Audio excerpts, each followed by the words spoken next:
Hello everyone and आज आपका 11th of March 2023 को आपका मैथ्स का बोर्ड एग्जामिनेशन हो चुका है।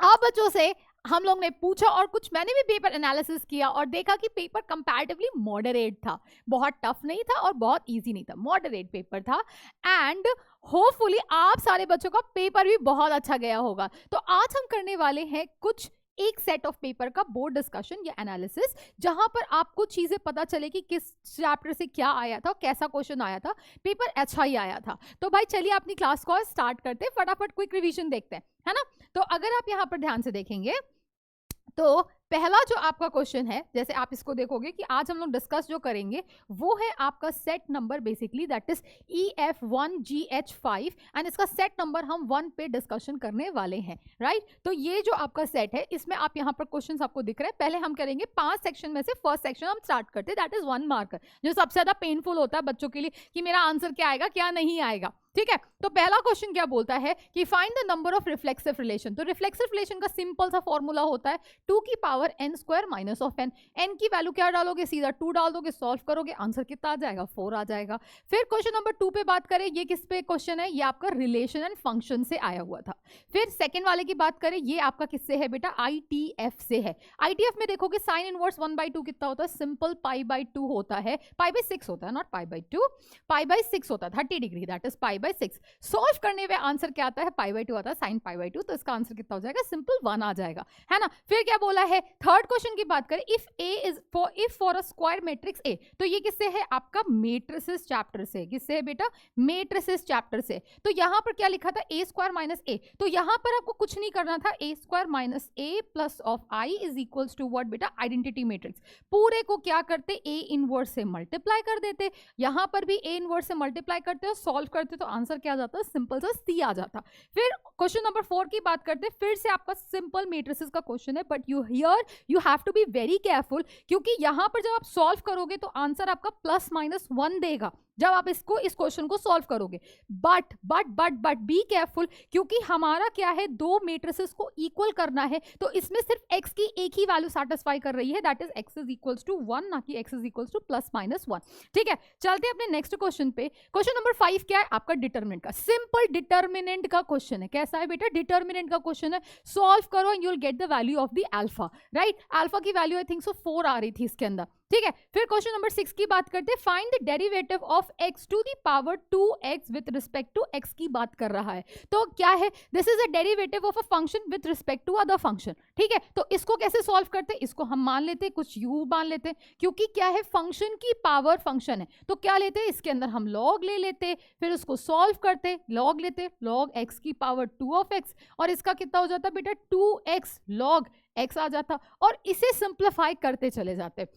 अब डिफरेंशिएशन इसका तो हमें आता है, डिफरेंशिएशन ऑफ x कितना होता है, सिंपल 1 होता है। तो बेसिकली हमें डिफरेंशिएट करना था ये वाला पार्ट, तो ये वाला क्वेश्चन क्या हो गया, आपका डिफरेंशिएशन का हो गया, सो सॉल्व करोगे सी आंसर आ जाएगा ना। 7th वाला क्या बोला है, अ फंक्शन दैट इज क्या दिया हुआ है, ग्रेटेस्ट इंटीजर फंक्शन। अब इस क्वेश्चन में मान लो किसी बच्चे को ग्रेटेस्ट इंटीजर नहीं पता, राइट, तो जुगाड़ से अगर आंसर भी लेके आना होता है, तो ऑप्शंस को देखोगे, यहाँ लिखा है 1 -2 4 -1 1.5, तो यहाँ पर 1 -2 4 क्या है, एक इंटीजर वैल्यू है, बट 1.5 एक इंटीजर वैल्यू नहीं है, तो चुपचाप उठा के इसे मार्क कर दो, तो ये आपका क्या हो जाएगा। बट ये जो मैंने एक्सप्लेनेशन दिया वो सही नहीं है, एक्चुअल इसका ग्रेटेस्ट इंटीजर के फंक्शन के हम डेफिनेशन से जाएंगे तो ये आंसर 1.5 ही देगा, क्योंकि 1.5 पे ग्रेटेस्ट इंटीजर फंक्शंस क्या होते हैं, आपके इंटीग्रल वैल्यूज पे क्या होते हैं, डिसकंटिन्यूअस होते हैं, है ना। चलते हैं अपने नेक्स्ट क्वेश्चन पे, 8th पे क्या दिया हुआ है, यहाँ पर क्या दिया हुआ है, x is equals to a cos 40 plus b sin 40, क्या फाइंड करना है, सेकंड डेरिवेटिव फाइंड करना है with respect to x find करना है। तो कुछ नहीं, यहां पर जब इसको सिंप्लीफाई करते चले जाओगे, सेकंड डेरिवेटिव निकालना है, तो पूरा सिंप्लीफाई करोगे, लास्ट में देखोगे कि ये आंसर आपका कितना आ जाएगा, -16x आ जाएगा, और ये क्या होगा, आपका डिफरेंशिएबिलिटी, कंटिन्यूटी एंड डिफरेंशिएबिलिटी का आपका क्वेश्चन है। क्वेश्चन नंबर 9 की बात करें, the interval in which the function is what is increasing और डिक्रीजिंग। तो इंक्रीजिंग और डिक्रीजिंग के लिए क्या करते हैं, हम चुपचाप क्या निकालते हैं, इसका f' ऑफ x निकालते हैं, f' ऑफ x को क्या करते हैं, फिर 0 के इक्वेट करते हैं। फिर आपका क्या आता है बेटा, क्रिटिकल पॉइंट्स आता है, है। क्रिटिकल पॉइंट्स को प्लॉट करते हो, देखते हो कहाँ पर आपका फंक्शन क्या है, आपका डेरिवेटिव पॉजिटिव है और कहाँ पर आपका डेरिवेटिव नेगेटिव है। तो अगर इसमें प्लॉट करोगे -2 -1 तो ये पॉजिटिव, ये नेगेटिव और ये पॉजिटिव। हमें डिक्रीजिंग बताना तो ऑब्वियसली ये वाला रीजन हमारे पास आ गया, तो ये कितना होगा -2 से -1 वाला रीजन आ गया ना। क्वेश्चन नंबर 10 आपका ये किससे था बेटा, maximum minimum, that is AOD application of derivative से था। क्वेश्चन नंबर 10 की बात करें, यहां पर कुछ बच्चे सोच रहे होंगे क्या रे तो क्या करे, थोड़ा दिमाग लगाना पड़ेगा, इंटीग्रेशन में लगता है। पर इसमें अगर आप एक चीज कर देते इसके अंदर, अगर sec x plus tan x से मल्टीप्लाई और डिवाइड कर देते तो ये क्वेश्चन तुम्हारा वहीं पर सॉल्व हो जाता। क्यों? क्योंकि sec x minus tan x, sec x plus tan x क्या होगा, sec square x minus of tan square x, तो डिनोमिनेटर आता चुपचाप से 1, फिर इसको मल्टीप्लाई करते शांति से सिंपल सा आंसर आ जाता। दैट इज इसमें से कुछ भी आता, आई डोंट नो, मैं sec x प्लस और sec square x plus sec x, तो ये वाला आएगा आपका B option, not D option, ये बी ऑप्शन आएगा। यहाँ पर होता है sec square x that is tan x, और sec x tan x का डिफरेंशिएशन क्या होता है बेटा, sec x होता है। तो यहाँ पर आ गया आपका सिंपल से सी। अब 11th की बात करते हैं, ये आपका फिर से किससे हो गया बेटा, इंटीग्रल से आपका क्वेश्चन आ गया, इंटीग्रल से। फिर क्वेश्चन नंबर हम क्या बात करते हैं बेटा, क्वेश्चन नंबर 11 की बात करते हैं। यहाँ पर आपका आ गया मॉड्यूलस फंक्शन, पर मॉड्यूलस फंक्शन को हमको पता है कि पॉजिटिव और नेगेटिव में ओपन करते हैं। अब पॉजिटिव नेगेटिव में ओपन करते हैं तो यहाँ पर देखते हैं -1 से 1। हमको पता है कि अगर आपके पास क्या लिखा हुआ बेटा, x -2 किस में है, मॉड्यूलस में, तो ये कैसे ओपन होगा, दो तरीके से ओपन होगा। जब x की वैल्यू, पहले हम बोलते हैं कि इसको x minus of 2 is equal to 0 कर दो, तो x की वैल्यू क्या आ गई 2, तो यहाँ पर आपका पॉजिटिव से ओपन होता है, इधर नेगेटिव से ओपन होता है। तो ये कितना हो जाएगा बेटा, x प्लस 2, जब x की वैल्यू क्या हो जाएगी 2 या 2 से बड़ी, और माइनस टाइम्स, रुको एक सेकेंड, x -2 है, x -2, और ये माइनस टाइम्स ऑफ x -2 होगा जब x की वैल्यू होगी 2 से छोटी। अब यहाँ पर हमें क्या बोला हुआ है, जो हमारे लिमिट्स है -1 से 1 में है, तो मतलब क्या ये 2 से हमेशा छोटे हैं, तो ये किससे ओपन होगा, 100% माइनस टाइम्स ऑफ x -2 से ओपन होगा। अब तुम्हारा इंटीग्रल चुपचाप ये और ये तो कट गया, -1 से 1 और ये 1 ऑफ d ऑफ x। अब इसे इंटीग्रेट करो और यहाँ पर अपने क्या करो, लिमिट्स डालो and get the answer. Very easy question, very easy question. Now question number 12 क्या बोलता है, the sum of the order and the degree of the differential equation. इसको कुछ नहीं करना है, इसको डिफरेंशिएट करना है, कुछ नहीं करना है, डिफरेंशिएट करना है। तो डिफरेंशिएट करेंगे तो कितना होगा, 3 टाइम्स ऑफ व्हाट बेटा, dy बाई dx, फिर कितना होगा dx का होल स्क्वायर, फिर क्या होगा d2y बाई dx का होल स्क्वायर। तो इसका ऑर्डर कितना आ गया, इसका ऑर्डर आ गया बेसिकली 2 एंड डिग्री कितना आ गया 1, तो इसका सम कितना हो गया, सिंपली 3 हो गया, है ना। अब यहां पर ये आपका किससे आ गया बेटा, this is come out to be what, applications of integral. ये किससे है, एप्लीकेशंस ऑफ इंटीग्रल या differential equation. Application of integral नहीं बोलेंगे इसको, हम डिफरेंशियल इक्वेशन से बोलेंगे। ये चैप्टर आपका डिफरेंशियल, दैट इज डीई लिख देती हूँ, डिफरेंशियल इक्वेशन से चैप्टर है। फिर क्या बोला है, 2 vectors this and this are collinear. Collinear का मतलब क्या हो गया, हमने ये चीज देखा था कि इनके जो डायरेक्शन रेशियोज होते हैं वो क्या होता है, इक्वल प्रोपोर्शन में होता है। तो ऑप्शन नंबर बी क्या होता है, मैच कर जाता है। तो वेक्टर्स हमें लग रहा था बहुत टफ आएगा, पर वेक्टर से बहुत इजी क्वेश्चंस आए। चलो, the magnitude of the vector, ये तो बहुत ही आसान। मैग्नीट्यूड निकालने के लिए कुछ नहीं करना, इस सबका क्या करना है, रूट ले लेना है, 6 square plus 2 square plus 3 square, तो कितना आ जाएगा आंसर, चुपचाप 7। तो ये फिर से किसका हो गया, वेक्टर्स का क्वेश्चन हो गया। वेक्टर्स के क्वेश्चन जितना हमें डराया था आपके प्रैक्टिस सेट में उस तरह से नहीं है। फिर बोला है, if a line makes an angle of 90 degree, 135 degree, 45 degree with the x axis, y axis and the z axis respectively, then find its direction cosine. तो डायरेक्शन कोसाइन क्या होता है, cos alpha, cos beta, cos gamma. तो ये क्या दे रखे हैं आपके, alpha, this is beta and this is gamma. तो cos alpha, cos beta, cos gamma निकाल दीजिए, beta and this is cos of gamma. तो यहाँ पर साइन कॉस 90 कितना होता है, 0 एंड 0, यहाँ पर ये 0 हो गया, तो ये बी और डी सी तो यहीं एलिमिनेट हो गए। तो 0 माइनस 1/√2, 1/√2 एंड 1/√2। तो ऑप्शन नंबर ए आपका क्या हो गया, करेक्ट हो गया। तो ये फिर से आपका किससे आ गया बेटा, डायरेक्शन कोसाइन आपका 3D से आ गया, है ना। फिर चलते हमने नेक्स्ट क्वेश्चन पे, क्या बोला है, the angle between the lines. अब इस लाइन को पहले आप स्टैंडर्ड फॉर्म में लिखे, ये स्टैंडर्ड फॉर्म में लाइंस नहीं लिखी हुई है। तो स्टैंडर्ड फॉर्म में जब आप लाइंस को लिखोगे you will get the answer. ये आपका फिर से 3D का क्वेश्चन है, तो 3D के क्वेश्चन में लाइन की इक्वेशन को मैं एक बता रही हूँ, बाकी आप कर लेना, ठीक है। तो लाइन की इक्वेशन यहाँ पर ये वाली कितनी हो जाएगी बेटा, यहाँ मैं आपको करके बताती हूँ। जैसे मान लीजिए ये वाला क्वेश्चन है, क्या लिखा है बेटा 2x is equals to 3y is equals to what minus of z। तो यहाँ पर क्या लिखेंगे x minus 0 upon 1/2 is equals to y minus 3 upon y minus 3 no y minus 0 upon 1/3 is equals to z minus 0 upon minus of 1। अब इसको थोड़ा सा और सिंप्लीफाई करने के लिए डायरेक्शन रेशियोज आपके क्या है बेटा, किसमें है आपके बेसिकली फ्रैक्शंस में, तो इसको क्या करो 6 से मल्टीप्लाई करो, एलसीएम है ना 6 से मल्टीप्लाई कर दो, you will get the answer. तो ये कितना हो जाएगा बेटा, x minus 0/3 is equals to y/2 is y minus 0/2 is equals to z upon minus of 6। अब आपको ये क्या हो गया, इक्वेशंस ऑफ द लाइन में आपको drs और प्रॉपर स्टैंडर्ड फॉर्म में लिख गया। And then you can find the angle. Angle किससे फाइंड करते हैं, by using the direction ratios.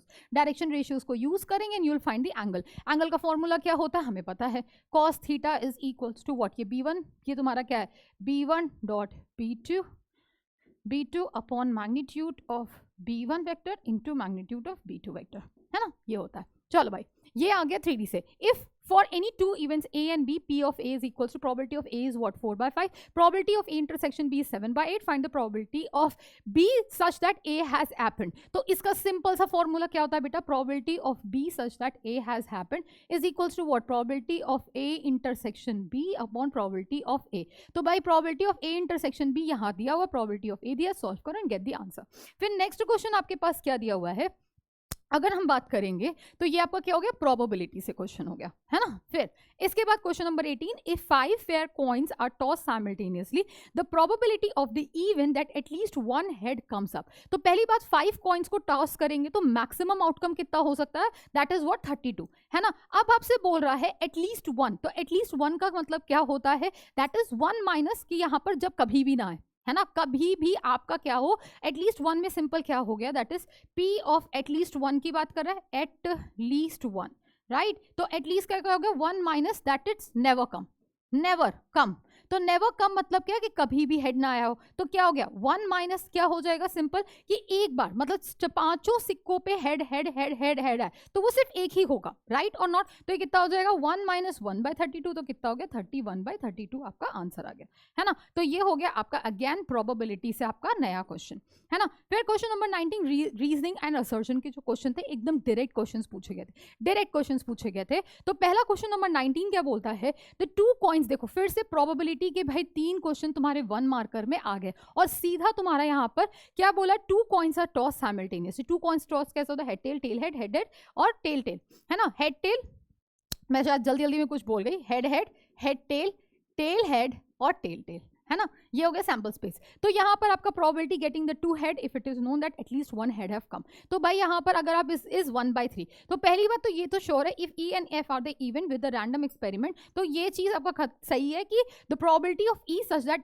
Probability of F such that E has happened with the ये तुम्हारा आपका फॉर्मूला क्या है आपका पूरी तरीके से सही है ना। कमिंग टू दिस, इसमें क्या होगा कि आपका एटलीस्ट 1 हेड आए, तो एटलीस्ट 1 हेड वाला कितना होगा, हेड हेड, हेड टेल और टेल हेड, और ये क्या होगा, तो probability of getting the 2 head सिर्फ एक ही होगा। तो ये कितना हो गया, सिंपली 1/4, इसकी प्रोबेबिलिटी कितनी हो गई 3/4, तो ये कितना हो जाएगा 1/4 डिवाइडेड बाय 3/4, तो आंसर कितना आ गया, सिंपली 1/3 आंसर आ गया। तो ये भी क्या हो गया आपका ट्रू और ये भी क्या हो गया आपका ट्रू हो गया।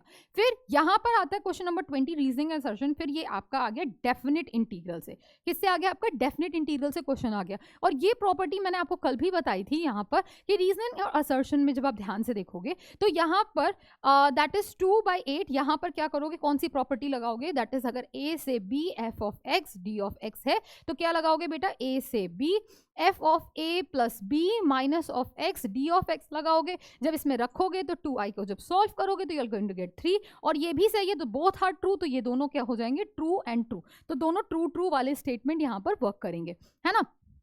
अब यहाँ पर देखिए, यहाँ पर देखिए क्वेश्चन नंबर 21, क्वेश्चन नंबर 21 को अगर आप देखोगे कि दिस सेक्शन में यहाँ पर 2 मार्कर के क्वेश्चन हैं, तो 2 मार्कर के क्वेश्चन आप कैसे सॉल्व करोगे, write down the domain and the range. भाई आपको बताया गया था कि डोमेन एंड रेंज के क्वेश्चन को आप जरूर से अच्छे से पढ़े। किसका बात पूछा है, tan इनवर्स का, तो tan इनवर्स का डोमेन कितना होता है r, और इसका रेंज कितना होता है -π/2 से π/2 होता है, चुपचाप। तो ये कितना हो गया, अगेन ये ITF का क्वेश्चन आ गया। क्वेश्चन नंबर 22 बोलता है कि यहाँ पर इसके 2 पार्ट्स हैं, आई गेस ये वाला पार्ट ज्यादा इजी था, है ना, फर्स्ट वाले, पर दोनों ही इजी है। फिर बोलता है एक फंक्शन दिया हुआ है, then show that f is not differentiable. Word क्या लिखा है, नॉट डिफरेंशिएबल। तो नॉट डिफरेंशिएबल का मतलब क्या कि left hand derivative should not be equals to what बेटा, not equals to right hand derivative. तो यहाँ पर ए की वैल्यू किसके बराबर है, 1 के बराबर है। तो फॉर्मूला क्या लगता है यहाँ पर, दैट इज एलएचडी क्या होता है, limit h tends to 0 f of 1 minus of h minus of f of 1 upon of minus of 1 should not be equals to what, limit h tends to 0 f of 1 plus of h minus of f of 1 upon of h। तो यहाँ पर क्या करोगे, ये values को रखोगे। यहाँ पर तुम्हारा क्या कहते हैं, एलएचडी में कौन सी वैल्यू रखोगे, ये वाली वैल्यू रखोगे, और आरएचडी में ये एलएचडी के लिए रखोगे, और ये वाली वैल्यू किस में रखोगे, आरएचडी के लिए रखोगे, मतलब राइट हैंड डेरिवेटिव के लिए यहाँ पर ये रखोगे। तो जैसे आपने राइट हैंड डेरिवेटिव के लिए इसको रखा, you are good to go, and you will see कि ये दोनों वैल्यूज कभी भी सेम नहीं आएंगी। मान लीजिए आपने ये वाला क्वेश्चन अटेम्प्ट किया, है ना, तो यहाँ पर आप लोगों को बहुत बार सिखाया जाता है कि ये आपका दोनों किससे हो गया बेटा, this is both from differentiability, differentiation से आपका चैप्टर है, कंटिन्यूटी एंड डिफरेंशिएबिलिटी। आपको एक चीज बताया गया होगा कि limit x tends to 0 sine of x by x कितना होता है, 1 होता है। वही लिमिट यहाँ पर लगाना, बोलना है कि x इज इक्वल्स टू 0 पे क्या है, ये कॉन्टिन्यूस है। तो यहाँ पर क्या करते हैं बेटा, हम लैम्डा स्क्वायर से मल्टीप्लाई, लैम्डा स्क्वायर से क्या करते हैं, डिवाइड कर देते। इसकी पूरी लिमिट लगाते तो किसके बराबर आती, 1 के बराबर आती। तो lambda square is equals to क्या, तो लैम्डा की वैल्यू कितनी हो जाती बेटा, प्लस माइनस ऑफ 1 के बराबर आ जाता। अब देखो फिर बोला sketch the region bounded by the line, that is एक लाइन दी हुई है और y is equals to 2 and y is equals to 4। ये बहुत इजी है, एक लाइन की इक्वेशन है। तो जब लाइन की इक्वेशन को आप प्लॉट करोगे, यहाँ पर जब कभी भी प्लॉट करोगे तो सिंपल सा क्या आएगा, this is x, this is your y।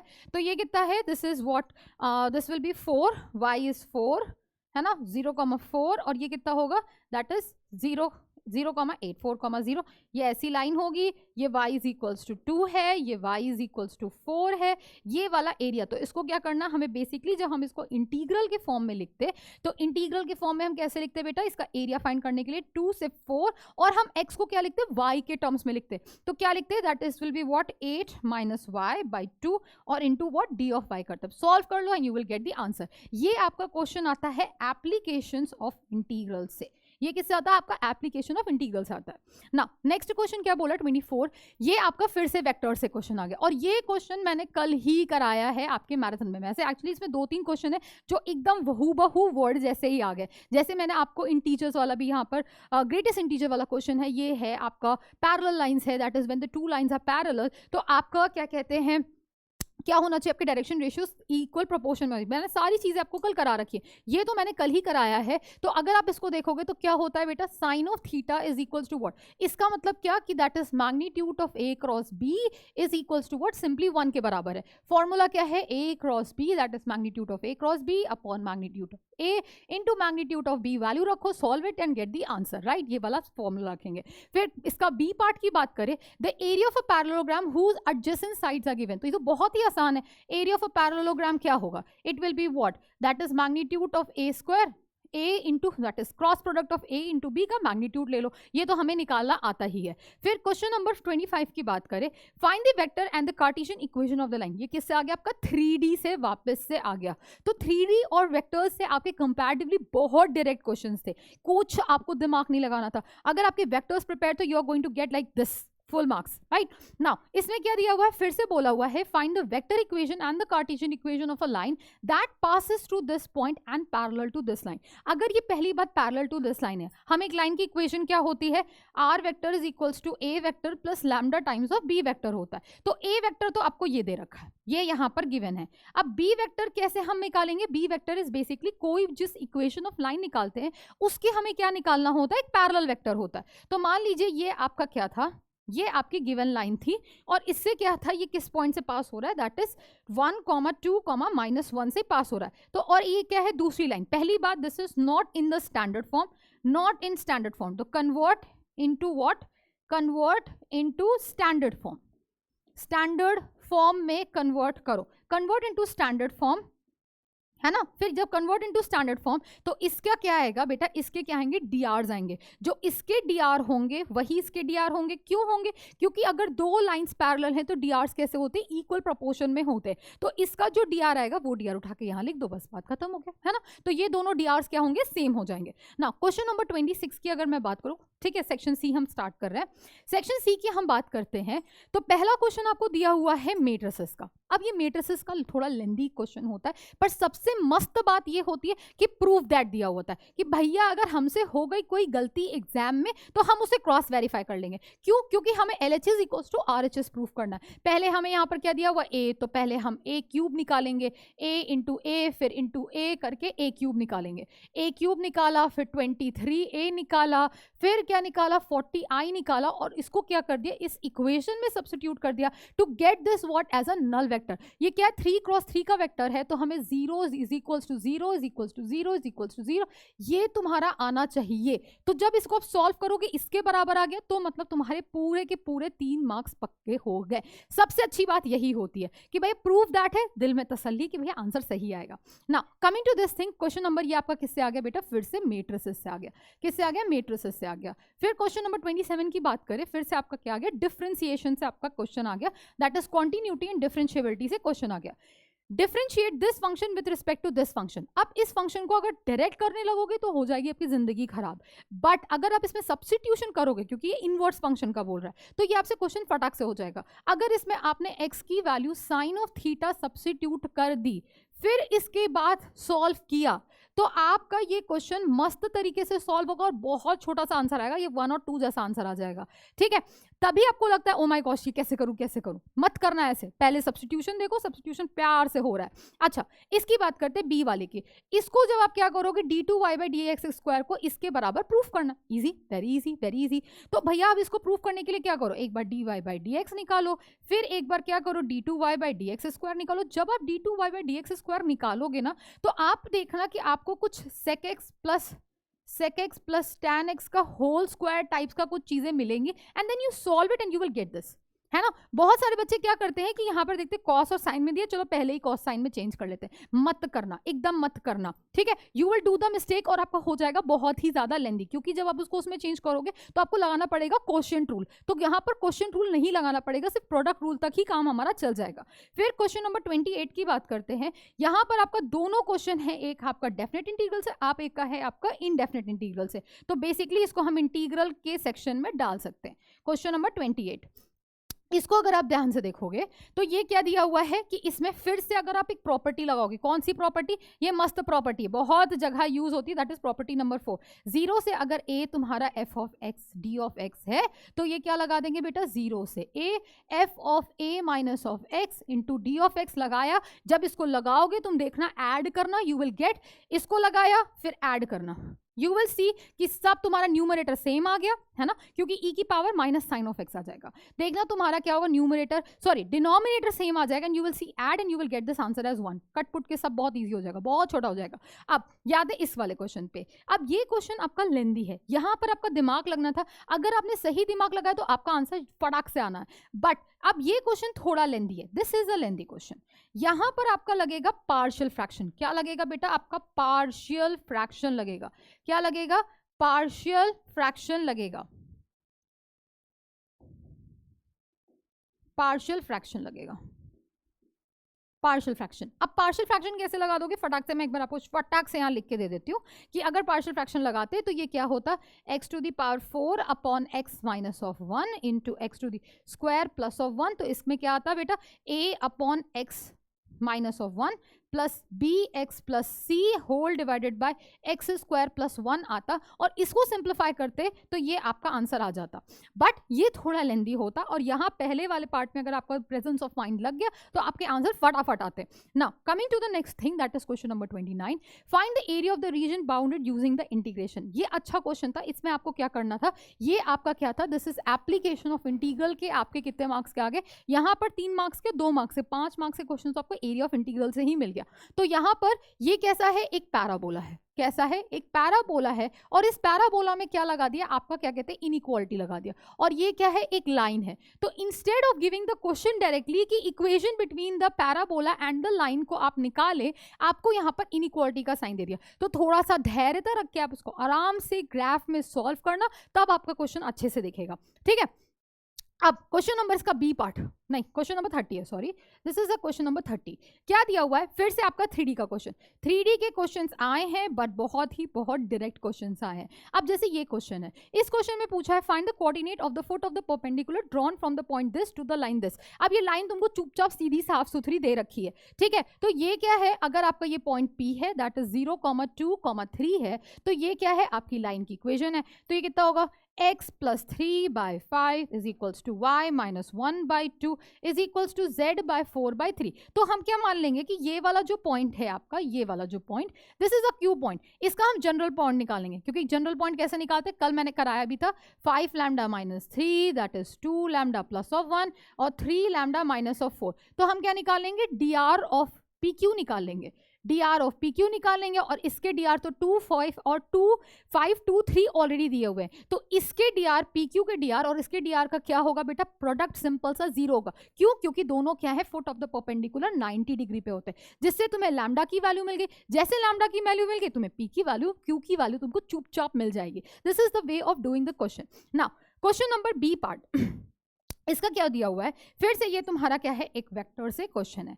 क्या बोला है, अगर एक वेक्टर्स तुम्हारा ए बी सी सेटिस्फाई कर रहा है इस कंडीशन को, then find the value of this. अब देखो ये तुम्हें थोड़ा पॉलिनोमियल जैसा अगर फीलिंग आ गया ना, तो तुम्हारा क्वेश्चन हो जाना है, ये ए, ये b, magnitude of a, magnitude of b, magnitude of c. तो यहाँ पर कुछ नहीं करते, हम यहाँ पर क्या कर देते, हमको एक बात पता है कि magnitude of a, magnitude of b plus c का whole square is equals to what, ये 0 स्क्वायर हो गया। तो इसको हम क्या लिख सकते हैं, magnitude of a b plus c, और ये क्या लिख सकते हैं, ऐसे लिख सकते थे, है ना। इसको जैसे ऐसे लिखते, इसको सॉल्व करते, you will get the value of this, पक्का एकदम आराम से तुमको ये वैल्यू मिल जाती। इसको सॉल्व करते and you will get the answer. तो यहाँ पर क्वेश्चन नंबर 30 हो गया। Now coming to question number 31।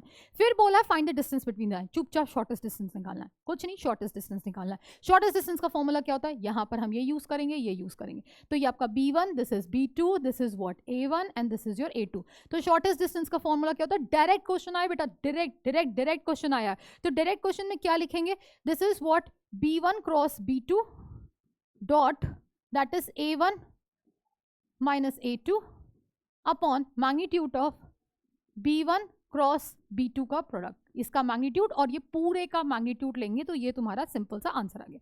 Section C खत्म।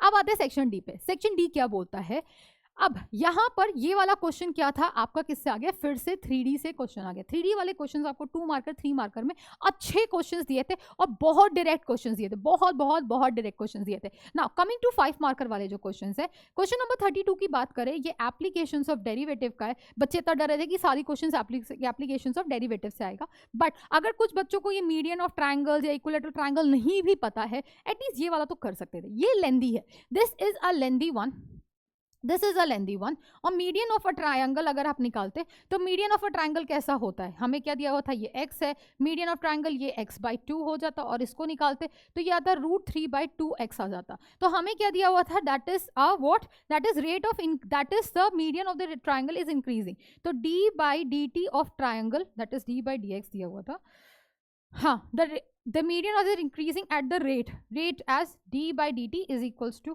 √3/2। x की वैल्यू किसके बराबर दिया हुआ था बेटा, 2√3 के बराबर दिया हुआ था। अब इसको आप सिंप्लीफाई करते हैं, you will get the answer. ये तुम्हारा बेसिक चीज था, ये तो इजी था बट कंपैरेटिवली लेंदी था। कंपैरेटिवली क्या था आपका, ये चीज लेंदी था। Now coming to your next question, what does the next question says that, फिर ये आ गया आपका एलपीपी। चुपचाप 5 नंबर का क्वेश्चन दे दिया एलपीपी का, इसको आप सॉल्व करिए, ग्राफ में बनाइए, आंसर्स लेके आइए। भैया 5 नंबर का क्वेश्चन है एलपीपी का, डायरेक्ट दिया, डायरेक्ट ना आपसे एमसीक्यू पूछा, ना ये पूछा, ना वो पूछा, बोला आपको सॉल्व करो and get the answer. Now question number 35 क्या बोला है, ये दोनों क्वेश्चन आपके कैसे हैं बेटा, प्रोबेबिलिटी के। तो प्रोबेबिलिटी के जो क्वेश्चन नंबर 35 है, जो पहला वाला क्वेश्चन है आपका, तो इस क्वेश्चन को अगर आप पूरी तरीके से पढ़ोगे, answers the multiple choice of question, a student how answers the student knows their answers and the guess the answer, ये वो सारी चीजें जब इसको सारा पढ़ोगे, बट लास्ट में इसको गेस कैसे करेंगे? हमें यहाँ पर दिया है in an answering a question, चलो मैं पढ़ के दिखाती हूँ। In answering a question on a multiple choice test a student either knows the answer और गेस, दो ही चीज है। फिर क्या हुआ, let 3/5 be the probability that he knows the answer and 2/5 the probability that he guesses, assuming that a student who guesses at the answer will be correct with the probability will be 1/2। तो ये क्या है, आपकी conditional probability दे रखी है। Then what is the probability that student knows the answer? पहली बात तो तुम्हारा यहाँ पर टोटल प्रोबेबिलिटी थ्योरम लग गया, that the student knows the answer.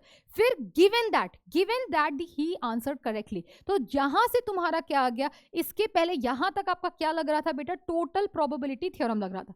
यहां तक आपका क्या आ गया, टोटल प्रोबेबिलिटी थ्योरम आ गया। फिर जैसे ये स्टेटमेंट ऐड कर दिया तो आपका क्या लग गया बेटा, बेस थ्योरम का सीधा क्वेश्चन आ गया। क्या आ गया आपका, बेस थ्योरम का सीधा क्वेश्चन आ गया। अब यहां पर 10 नंबर भी प्रोबेबिलिटी का अच्छा क्वेश्चन है, इसको थोड़ा समझेंगे, समझने के टाइम है। पर यहां पर क्या पूछा है, find the mean value of the price. तो यहां पर बेसिकली हम इसका एक रैंडम वेरिएबल निकालते हैं, इसके सारी वैल्यूज निकालते कि कब इसको विनर हुआ, इसको कितने प्राइस मिले, इसका कितना लॉस हुआ। तो ये सारी चीजें हम इसको अगर करते तो थोड़ा टाइम लगता, बट ये हो जाता। तो यहाँ पर रैंडम वेरिएबल निकालते, फिर इसका मीन निकालते हैं, सारी चीजें हो जाती है ना। फिर आते हैं अपने क्वेश्चन नंबर 37 पे, राइट। केस स्टडी हमारा स्टार्ट हो गया, राइट, केस स्टडी स्टार्ट हो गया। तो पहला केस स्टडी था, देखो मेट्रिसेस से आया चुपचाप। बेटा केस स्टडी हमें लगा कि बहुत ज्यादा डिफिकल्ट आएगा, पर case study as I see paper was like, आप थोड़ा सा प्रेजेंस ऑफ माइंड रखते हैं आपको डायरेक्ट आंसर मिलता, ठीक है।